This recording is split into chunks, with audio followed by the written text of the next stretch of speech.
And it's a real honor to be on this panel. It's a little daunting to go after, or to be sandwiched between Rob and Amos, for a variety of reasons, not only their expertise, but my shtick is usually to be the most depressing guy in the room.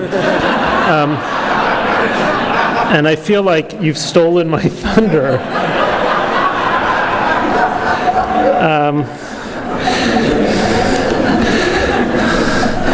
So I'm going to do my best to make it seem even worse than the.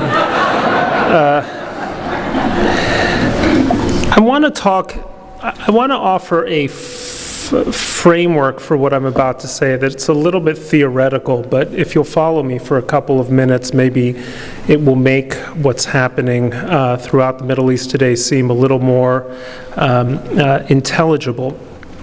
And what I want to talk about is the nature of unpredictability.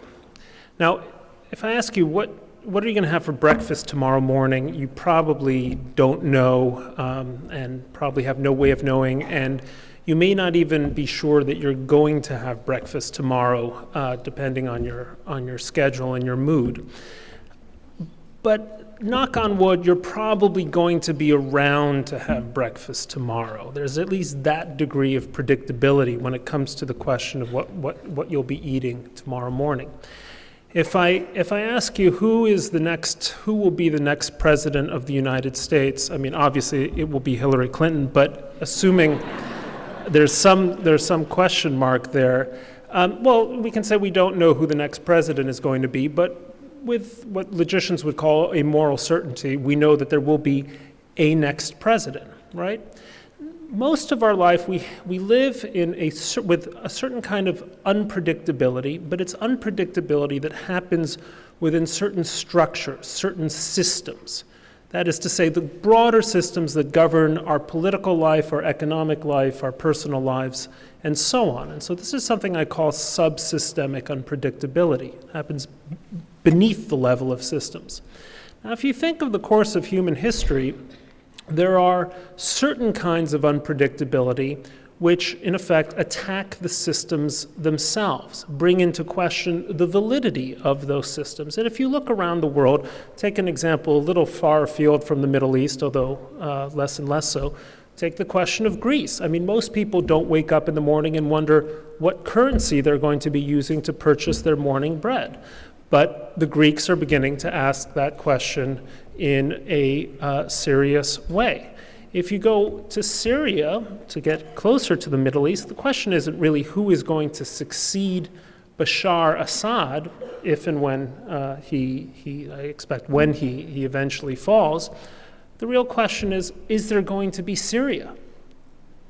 Something much more basic about the future of Syria is at stake than simply the question of who is going to lead that country. So this is what I call suprasystemic unpredictability. It's about the nature of the systems in which we ourselves operate. And if you think about the course of human history, there have been periods which have been dominated by certain kinds of systems. You might call them the Westphalian system after 1648, or the Concert of Europe after 1815, but they're systems that define a certain period of time, and attached to them are a variety of institutions. And we live in a system that's existed more or less since 1945.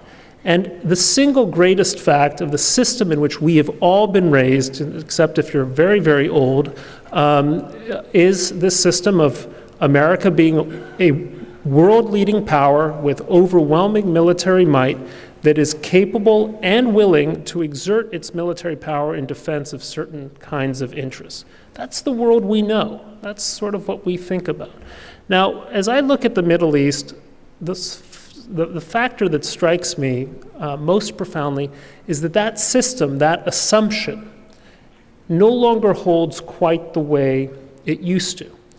And when there are questions about the strength and the enduring stability of a system, things happen that are, in effect, beyond the ordinary, extraordinary. Let's look at what has happened in the Middle East. Well, for the last 65 years at least, the Middle East has been defined by a number of factors.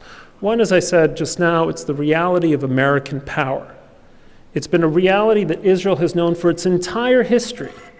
Since the day Israel was founded, Israel has always existed in the shadow and with the knowledge of American power and American capacity to act in the region.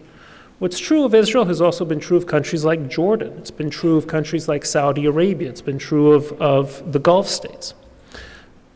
That assumption is not as valid today as it was just a few years ago. There's a real question about whether America will have the capacity to intervene in the Middle East the way it has before, and failing the capacity, obviously, whether it will have even the will to do so. The second thing that's happening is the centrality of the Middle East with respect to its oil wealth. One of the interesting facts, the International Energy Agency, not to be confused with the International Atomic Energy Agency, recently reported that by 2020, the United States will be the world's largest supplier, producer of energy. I think it's the United States, and then it's even larger if you include Mexico and North America. Now, this is a very important fact. It's important for us, and in many ways it's a very welcome fact for all of us, that we don't have to depend on these scoundrels for our tank of gas. But it's also going to change relations in the Middle East. These are societies, certainly the Gulf states, the oil-producing states, are societies that will no longer be able to wield the oil lever domestically or internationally the way they had. Now, as I said, in many ways that's a great thing. In some ways it's not such a great thing, because whatever we have right now in Saudi Arabia is probably better than whatever will happen after this regime is succeeded in Saudi Arabia. The same goes for Kuwait, Bahrain, the United Arab Emirates, and so on. So that is also fundamentally changing. The third point is that the system of state structures is under profound assault. I mean, you look at a map, you're a kid, you grow up, and you're like, what's the capital of Algeria? Oh, Algiers, and anyway, you sort of look at a map and you see these countries, right? And they have borders and they have notions of sovereignty. I mean, it's an extension of the Westphalian system that Europe adopted in the 17th century. And, a lot of the states that we had in the Middle East were squalid, nasty, aggressive, horrible states. But they were states, and they had some kind of limiting authority and sovereignty.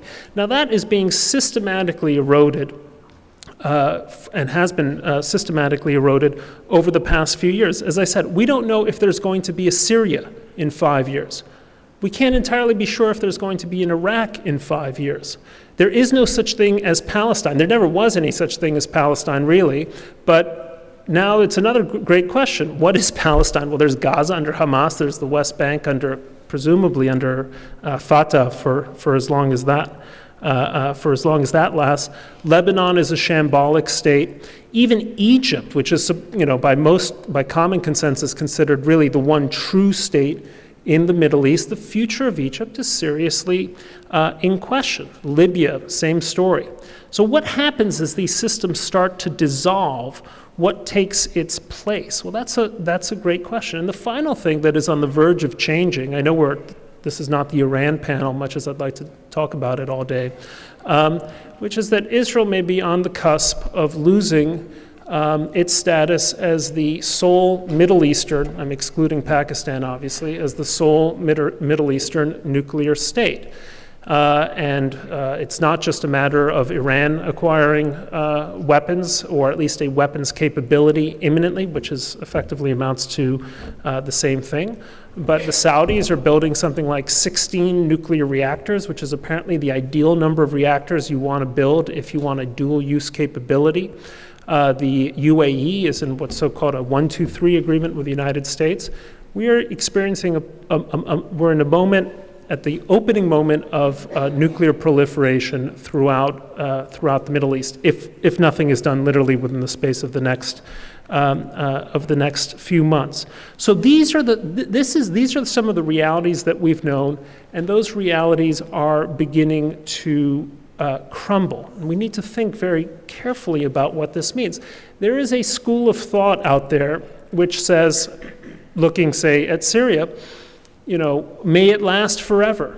We have 70,000 people killed. This is a society that is going to be literally at one another's throats for a very long time. Surely that will be in the interest of Israel and perhaps also in the interest of the United States, that you have some kind of pan-Middle Eastern civil war focused on Syria. I'm not sure that that's a particularly good argument. First of all, 70,000 people dead, a regime lobbing Scud missiles at its own city, that's a bad thing. But it's also not clear whether what emerges from that chaos won't in fact be worse than what we've already known. Another question is, well, what takes the place of some of these regimes? Well, it's very, very hard to say.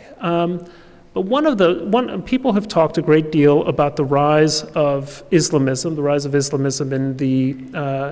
Egypt and Hezbollah in Lebanon and so on.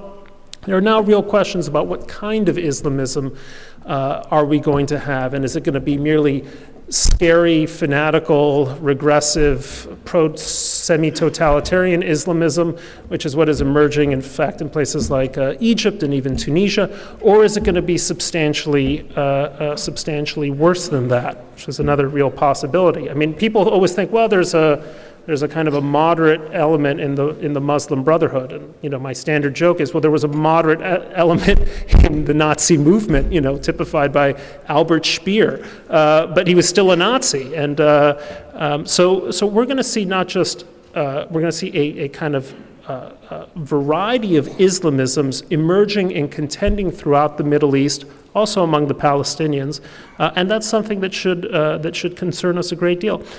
I guess the final point I want to make is very similar to what Rob made, and maybe this will be thematic for this conference.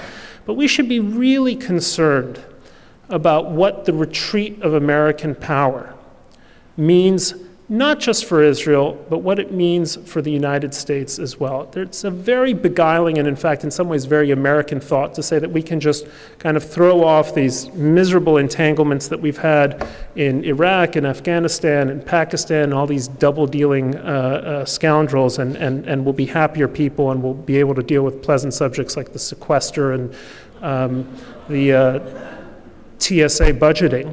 But we live in a single world, and the Middle East still matters to us, even if we frack our way towards a more energy independent future. We should think very carefully about what it means to leave a whole region of the world in effective chaos, because we've done that once before. We started doing it in 1919.